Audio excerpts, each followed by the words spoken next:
tumenye Bibiliya. Iki ni ikiganiro utegurirwa na Dr. Venano Makegi ukakigezwaho na Transworld Radio. Soma kandi wige Bibiliya, usobanukirwe ijambo ry'Imana.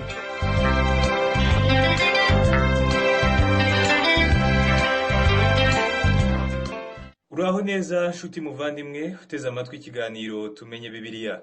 Amahoro y'Imana nabane nawe, kaze muri iki kiganiro ugezwaho nanjye Parfait Ntamvutsa. Ubwo duherukana twaganiriye ku gice cya 5 mu gitabo cya 2 cy'Abami, aho batubwira inkuru ya Namani. Uyu munsi turaganira ku gice cya 6, aho batubwira igitangaza cy'ishoka yarerembye hejuru y'amazi. Mu gice cya 6 mu gitabo cya 2 cy'Abami tubonamo ibintu bibiri bishimishije mu bunararibonye Elisa yagize. Elisa yabaye umuntu w'indashyikirwa kandi yari atandukanye na Eliya, kuko umurimo wa Eliya wari uwo kuvugira muri rubanda, naho umurimo wa Elisa wari uwo kubwira abantu mu buryo bwihariye. Twabonye uburyo Elisa yakoranye na Namani, umukuru w'ingabo za Siriya. Eliya nawe ntiyari asanzwe, yakoraga ibintu bikomeye, yamanuye umuriro n'imvura biva mu ijuru. Elisa we yari atuje, ntiyakundaga gukorera ku karubanda. Ariko kandi ibi ntibikura ko aba bagabo bombi bari abahanuzi b'Imana kandi bakoreshejwe n'Imana mu gihe cyabo. Hano turibanda cyane kuri Elisa. Ntekereza ko iki gitangaza kivuga kuri intorezo ari kimwe mu bitangaza byerekana neza kamere y'ubumuntu na kamere y'umuhanuzi. Fata Bibiliya yawe dusomere hamwe mu gitabo cya 2 cy'Abami igice cya 6 ku murongo wa 1. Haravuga ngo, bukeye abana b'abahanuzi babwira Elisa bati, dore aho tuba imbere yawe hatubera hato. Iki gitangaza tugezeho gihishura ukwamamara kwa Elisa. Bigaragara ko Elisa yigishaga mu ishuri rya teoloji, akaba yaranahaga amasomo aba bana b'abahanuzi. Iri shuri rero ryari rimaze gukura kandi abanyeshuri bari bakeneye ahandi hantu hanini ho kuba, kandi ibi byatewe n'uko Elisa yari amaze kwamamara. Mu bisanzwe nanjye ntekereza ko imbaraga n'agaciro k'ishuri biterwa n'ubuhanga n'ubushobozi bw'abarimu babigisha muri iryo shuri. Ntabwo amayeri ari yakenewe mu ishuri, cyane cyane mu ishuri rya Gikristo, ahubwo icy'ingenzi n'abarimu bigisha muri iryo shuri. Ndagira ngo noneho urebe ibyo abana b'abahanuzi bakoze kugira ngo bagure ishuri ryabo. Baravuze ngo, noneho turakwinginze, reka tujye kuri Yorodani, umuntu wese akureye igiti, twiyubakire aho kuba. Arabemerera ati, nimugende. Aya magambo yanditse mu Bami ba 2 igice cya 6 ku murongo wa 2. Abanyeshuri ubwabo nibo biyubakiye ishuri. Ibi bitandukanye cyane n'ibiriho uyu munsi, kuko uyu munsi abanyeshuri bahabwa buri kimwe cyose kugira ngo babashe kwiga, kandi iyo abanyeshuri batabonye ibyo bashaka usanga bigaragambije. Ariko aba banyeshuri batubwira hano nibo biyubakiye ishuri ryabo kandi basaba na Elisa kubatera intege. Mu Bami ba 2 igice cya 6 ku murongo wa 3 haravuga ngo, umwe muri bo aravuga ati, ndakwinginze emera kujyana n'abagaragu bawe. Aramusubiza ati, ye ndaje. Uyu ni umurongo ushimishije cyane. Ni umurongo werekana kamere nziza ya Elisa, kandi uyishura ko Elisa ari icyamamare ndetse akundwa n'abanyeshuri be. Ariko si ubundi mu bisanzwe hari ubwo abanyeshuri bajya bakunda kugendana na mwarimu wabo hanze y'ikigo? Reka da, ahubwo baba bashaka uburyo bajya hanze y'ikigo mwarimu atabizi. Nyamara abanyeshuri ba Elisa bifuje cyane kujyana nawe. Mu Bami ba 2 igice cya 6 ku murongo wa 4 Bibiliya iravuga ngo, nuko barajyana, bageze kuri Yorodani batema ibiti. Noneho hano turabona hari ikintu gito kandi kibi cyahabaye. Mvuze gito kuko nzi yuko umuntu usanzwe ashobora kudaha agaciro iki kibazo tugiye kubona muri iyi nkuru. Mu Bami ba 2 igice cya 6 ku murongo wa 5 haravuga ngo, umwe muri bo agitema igiti, intore zirakuka igwa mu mazi. Arataka ati, mbonye ishyano databuja, kuko yari intirano. Hano tuhabona ikintu gitangaje kiduhishurira ko Imana yita no ku bintu bito tubamo mu buzima bwacu. Ngira ngo uribuka ko Pawulo yabwiye Abafilipi ngo, musenge muri byose, kandi bisobanura ko mu gusenga kwacu nta na kimwe tugomba gusiga inyuma. Gutakaza iyi ntorezo kuri twebwe dushobora kumva ko ari ibintu bidafite agaciro, nyamara kuri uyu mwana w'umuhanuzi cyari ikibazo gikomeye cyane. Impamvu ni uko kuri uyu munyeshuri iyi ntorezo yari imufatiye runini cyane. Muri iki gihe ibyabaye kuri uyu mwana w'umuhanuzi dushobora kutabiha agaciro kuko dufite ibikoresho bitandukanye by'ibyuma, kandi uwo ari we wese ashobora kugenda muri kenkayeri bakaba bamuha intorezo ashaka, kuko uyu munsi dufite amoko menshi atandukanye y'intorezo. Ariko kera gutunga icyuma icyo ari cyo cyose gifite ubugi byari ibintu by'agaciro cyane, kandi icyuma cyari intwari ikomeye. Kandi niba ushaka kumenya uburyo muri icyo gihe byari byifashe, ushobora gusoma mu gitabo cya mbere cya Samweli igice cya 13 ku murongo wa 22. Haravuga ngo nicyo gituma ku munsi w'intambara mu bantu bari kumwe na Sawuli na Yonatani nta n'umwe wari utwaye inkota cyangwa icumu, ariko Sawuli n'umuhungu we Yonatani bo bari babyitwaje. Tekereza nawe ukuntu ingabo za Isirayeli zari zifite inkota ebyiri gusa. Ibi bikwereka neza ko icyuma cyari ikintu cy'imboneka rimwe mu gihe cya kera. Ntabwo ari uwo ari we wese wapfaga gutunga inkota y'icyuma. Ibi rero byatuma usobanukirwa impamvu uyu musore yababaye kubera gutakaza intorezo ye. Ikindi kandi ugomba kwibuka ni uko iyi ntorezo yari intirano. Mu bantu benshi bagize icyo bavuga kuri iyi nkuru, abazwi ku izina ry'abakomentators, nasanze bataravuze neza uyu munyeshuri, kuko bavuga ko uyu mwana w'umuhanuzi yagize uburangare ndetse akaba yaranakoze amakosa yo gutira intorezo cyangwa ishoka. None se niba uyu munyeshuri afite amakosa, kuki mwarimu Elisa atigeze amushwanira? Mu by'ukuri Elisa nta kintu kibi yigeze amubwira, ahubwo Elisa yaramubabariye. Uyu munyeshuri ntabwo yarangaye, navuga ahubwo ko yari umuntu witwararika cyane. Mu by'ukuri iyo ishoka ikutse hari ubwo bishobora gutera impanuka, kandi ibi byakunze kubaho cyane kugeza ubwo n'Imana ubwayo ibyandika mu mategeko ya Mose. Ngira ngo uribuka mu gutegeka kwa kabiri igice cya 19 ku murongo wa 4 n'uwa 5 ku Imana yabwiye Abisirayeli ngo iri ni ryo tegeko rya gatozi wishe umuntu agahungiramo akabaho, uzica mugenzi we atabyitumye adasanzwe amwanga, nk'uko umuntu yajyana na mugenzi we mu ishyamba guca ibiti akamanika intorezo akihanukira kuyikubita ku giti ngo agice, igakuka ikikubita kuri mugenzi we ikamwica, azahungire muri umwe muri iyo midugudu abeho. Imana yashyizeho iri tegeko kuko iyi mpanuka yakundaga kubaho cyane. Ukwitwararika k'uyu musore kugaragarira ku kuntu yatemye ibiti yirinda ko nta muntu wamuhagarara imbere. Uyu musore yatemaga ibiti ahagaze mu cyerekezo cyiza kugira ngo ishoka nikuka ntihitane umuntu, ahubwo igwe mu ruzi rwa Yorodani. Urumva ko uyu musore yari yashatse icyerekezo gishobora gutuma ishoka ye idatera ibibazo ku muntu uwo ari we wese. Icya kabiri, abavuze kuri iyi nkuru cyangwa se abakomentators bagaragaza ko uyu musore yakoze ikosa ryo gutira intorezo cyangwa ishoka. Yewe ndumva ashaka kuvugira uyu musore hano. Yari umunyeshuri w'umukene ku buryo atari kubona ubushobozi bwo kugura ishoka muri icyo gihe. Nta bundi buryo uyu musore yari kubonamo iyi shoka atari ukuyitira. Nicyo gituma numva bitari bikwiriye ko uyu musore akemangwa kuri izo ngingo ebyiri maze kuvuga. Ahubwo mfite ikibazo nshaka kwibariza. Ninde watije uyu munyeshuri ishoka ishaje cyane ku buryo yageze igakuka? Yewe numva ntari kubaza uwatije ishoka uyu musore. Ntekereza ko uyu watije ishoka uyu musore ari nka bamwe bagurisha imyenda ishaje ku bakozi b'Imana na za carte postale za pirate, bibwira ko bariho bakorera Imana. Uyu musore rero yagize ikibazo kimukomereye, kandi ntabwo yari gushobora kwishyura nyirishoka.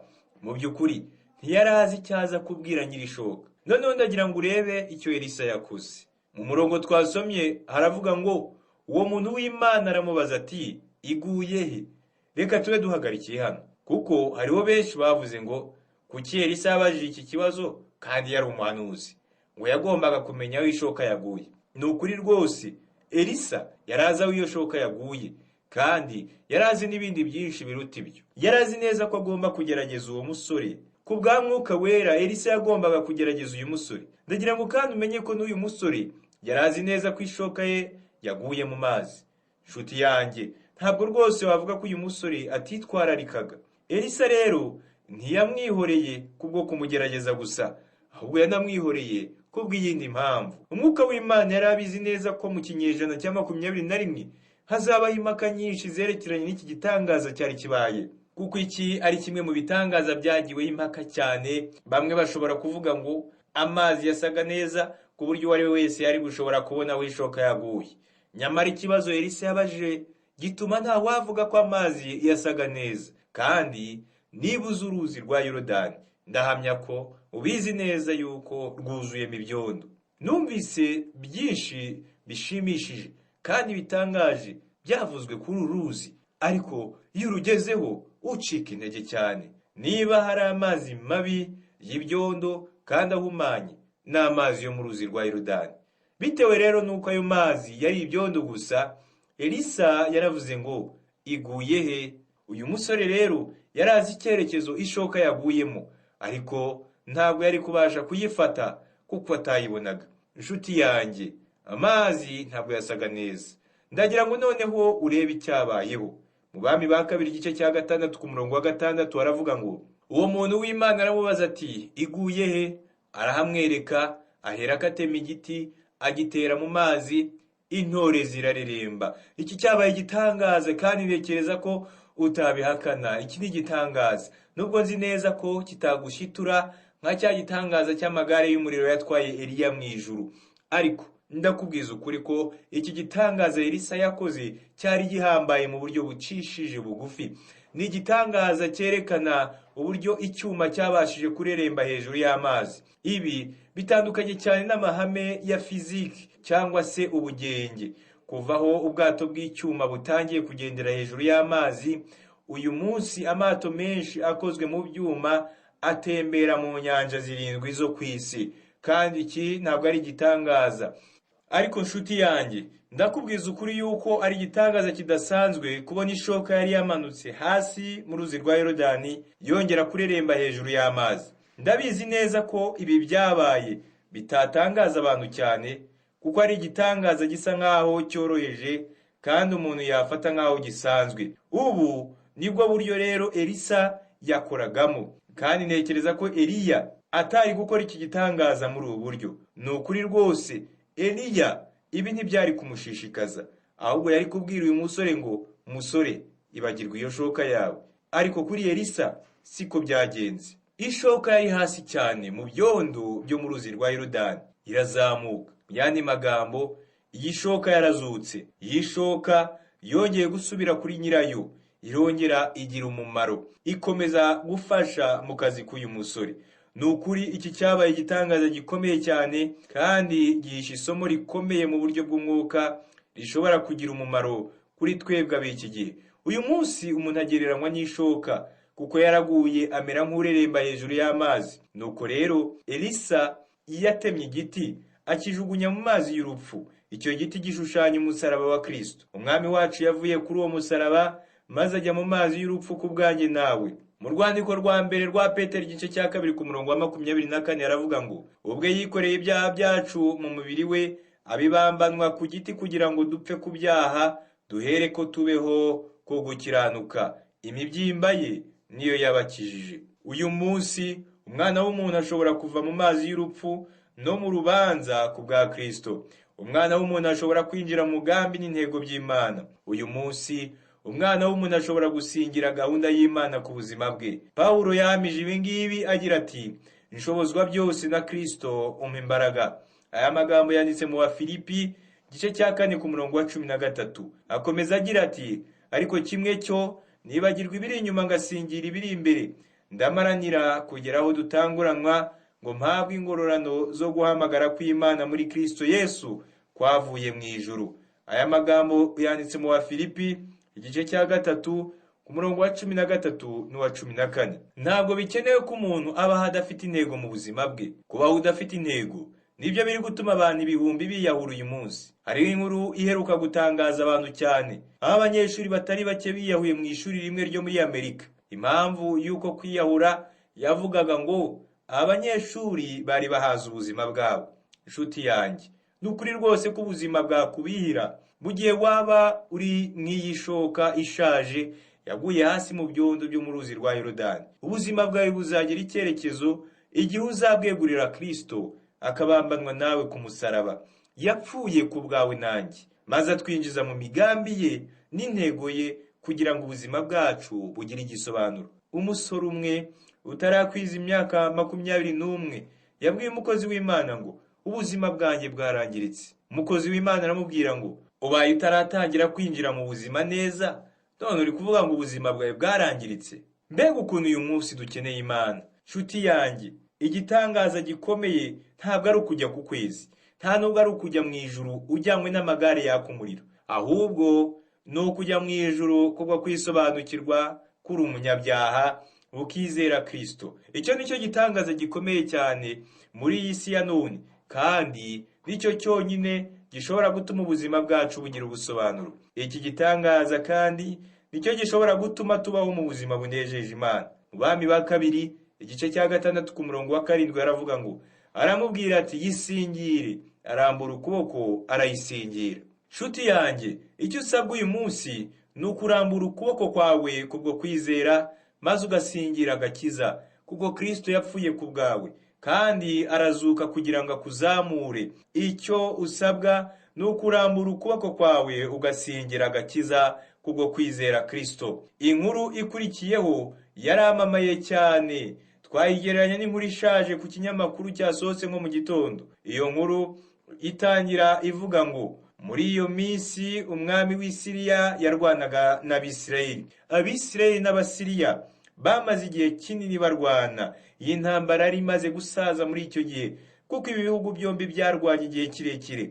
Intambara tubona uyu munsi y'Abisirayeli n'Abarabu ifite inkomoko muri Bibiliya. Ndagira ngo ukurikire wumve uko ibintu byari byifashe. Fata Bibiliya yawe dusomere hamwe mu Bami ba kabiri igice cya 6 duhere ku murongo wa 8 tugere ku murongo wa 11. Bibiliya irambwira ngo muri iyo minsi umwami w'Isiriya yarwanaga n'Abisirayeli, maze ajya inama n'abagaragu be aravuga ati ibunaka niho hazaba urugerero rwanjye. Ariko uwo muntu w'Imana agatuma ku mwami w'Abisirayeli ati wirinde guca ibunaka, kuko ariho Abasiriya bamanukana kugutera.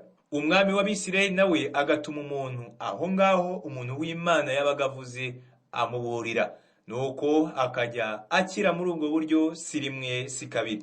Ibyo bituma umwami w'Isiriya ahagarika umutima cyane, ahamagaza abagaragu be arababaza ati mbese nimwambwira umuntu wacu wifatanije n'umwami w'Abisirayeli? Umwami wa Siriya yari yananiwe cyane, kuko buri mugambi wose yateguraga cyangwa ahantu hose yajyaga umwami wa Isirayeli yabaga yabimenye kera. Ibi bituma umwami wa Siriya atekereza ko haba hariho umutasi w'Umwisirayeli mu ngando y'Abasiriya, nuko ateranyiriza hamwe ingabo ze kugira ngo amenye neza umugambanyi uwo ari we. Mu murongo twasomye aravuga ngo mbese ntimwambwira umuntu wacu wifatanije n'umwami w'Abisirayeli? Mu by'ukuri nta mutasi wari uhari, kuko ingabo zose z'Abasiriya zagandukiraga umwami wabo. Mu Bami ba kabiri igice cya 6 ku murongo wa 12 Bibiliya iravuga ngo umwe mu bagaragu baramubwira ati oya nyagasani mwami, ahubwo Elisa umuhanuzi wo muri Isirayeli niwe ubwira umwami w'Abasiriya amagambo uvugira mu murere. Umuhanuzi Elisa yarazi n'ibivugirwa mu cyumba cy'umwami wa Siriya, kandi yarazi buri kimwe cyose cyerekeye uyu mwami. Icyatumaga Elisa amenya ibyo byose nuko Uwiteka ari we wabimuhishuriraga. Nuko rero umwami wa Siriya ategeka ko bica Elisa, yohereza abatasi ngo bamenye aho Elisa atuye. Baragenda basanga ab'i Dotani. Dotani ni mu majyaruguru ya Yerusalemu. Dotani bisobanura imigezi ibiri. I Dotani habaga ubwatsi bwiza kandi amatungo menshi niyo yajyaga kurisha. Mu myaka yashize Dr. Joseph Free wo muri Whiteton College yakoze ubushakashatsi muri aka gace ka Dotani. Uyu mushakashatsi avuga ko nta kintu kidasanzwe cyo kureba i Dotani, kuko aka gace katigeze kaba k'ingenzi uhereye kera. Ariko muri icyo gihe Dotani niho hari icyicaro gikuru cy'umuhanuzi Elisa. Umwami wa Siriya yohereje ingabo maze ziragenda zikikuza Dotani. Nuko ari mu gitondo umugaragu wa Elisa asohoka hanze. Ntekereza ko yari agiye nko gushaka amazi kuri rimwe muri ayo mariba abiri yari i Dotani, kandi ayo mariba aracyariho na bugingo n'ubu. Uyu mugaragu wa Elisa rero amaze kugera hanze yabonye agace kose ka Dotani gakikijwe n'ingabo za Siriya. Birumvikana ko yahise yikanga, nuko asubira kwa Elisa kumuha amakuru y'uko hanze byifashe. Nuko abwira Elisa ngo nyakubahwa, niki twakora? Umudugudu wacu wose wagoswe, icyiza nuko twamanika amaboko rwose. Birasa naho nta byiringiro tugifite. Niki twakora ngo twigobotore iki kibazo? Ubami ba kabiri igice cya 6 ku murongo wa 16 baravuga ngo, aramusubiza ati witinya, kuko abo turi kumwe ari benshi kuruta bari kumwe nabo. Mu by'ukuri hano ntibyari byoroshye, kuko hanze hari huzuye ingabo z'Abasiriya, kandi Elisa yari wenyine n'umugaragu we gusa. Ndetse umugaragu wa Elisa yari afite ubwoba bwo gupfa.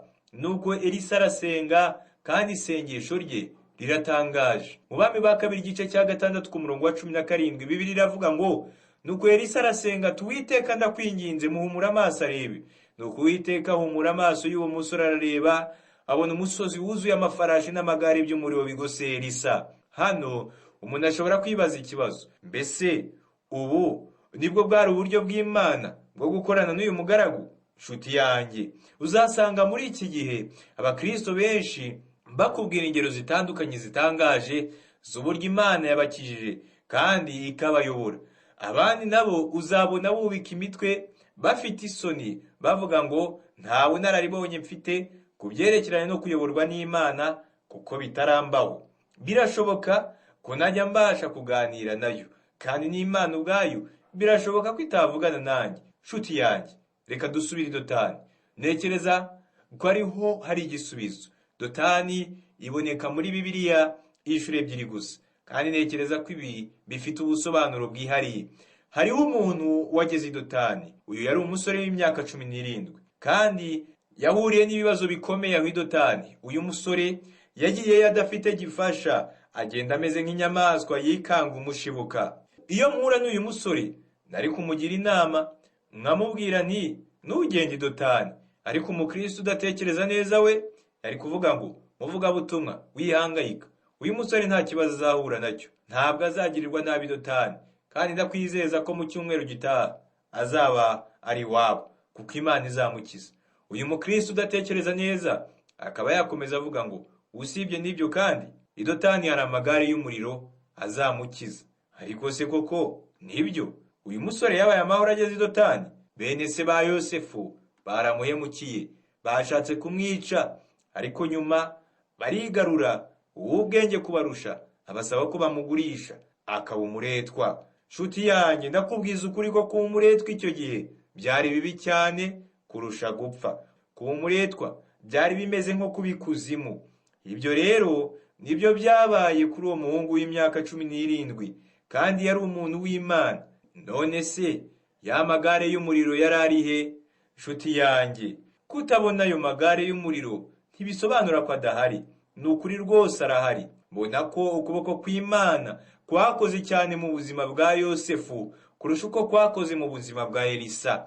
Nubwo tuzi neza ko nta na rimwe Imana yigeze yiyereka Yosefu cyangwa ngo imukorere igitangaza, ariko ntekereza ko Imana yateje inzara muri Egiputa kugira ngo Yosefu asobanukirwe neza ineza y'Imana. Nyuma y'imyaka myinshi bene se bamugurishije, bigatuma babwira ngo ku bwanyu mwari mushatse kungirira nabi, ariko Imana yo yashakaga kubizanisha ibyiza. Aya magambo yanditse mu Itangiriro igice cya 50 ku murongo wa 20. I Dotani rero hari amagare y'umuriro, ariko yagombaga gukora mu buryo butandukanye nuko yakoze mu gihe cya Eliya.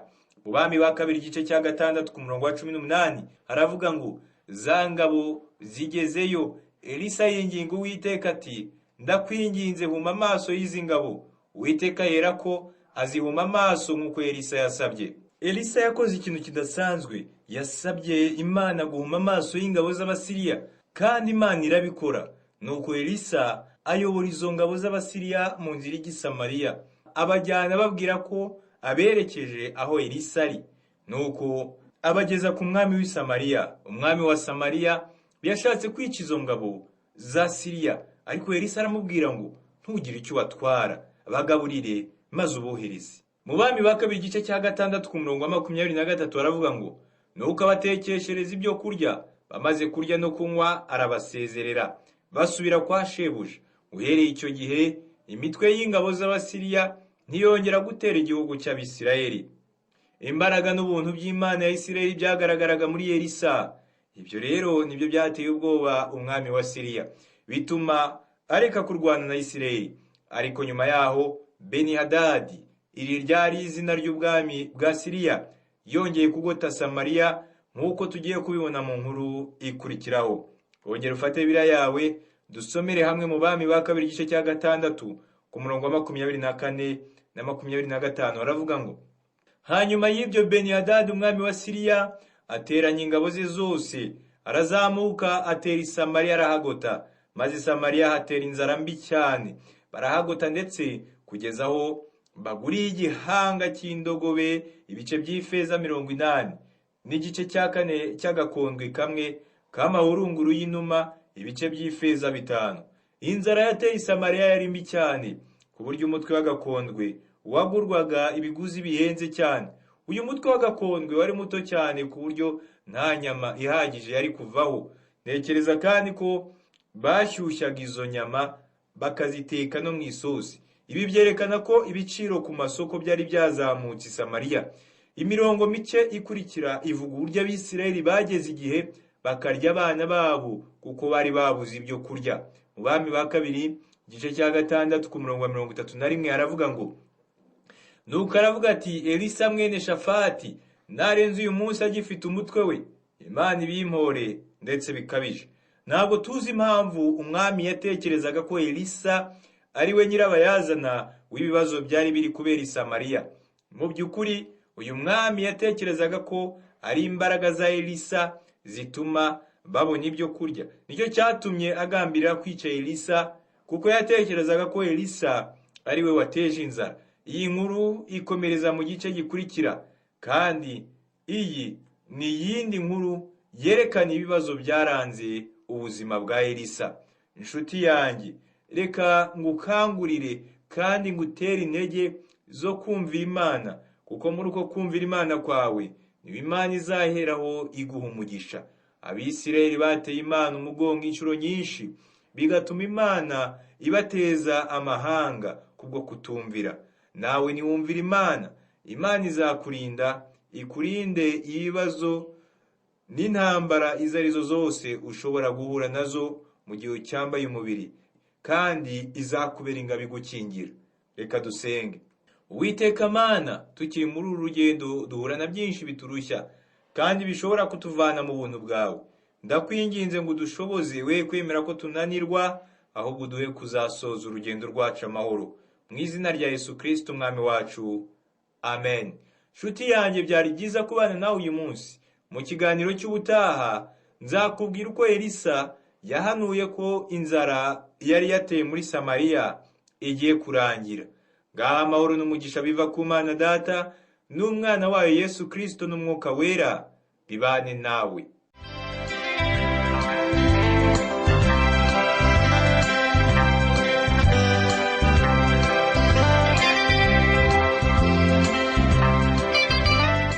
Icyo cyari ikiganiro tumenye Bibiliya.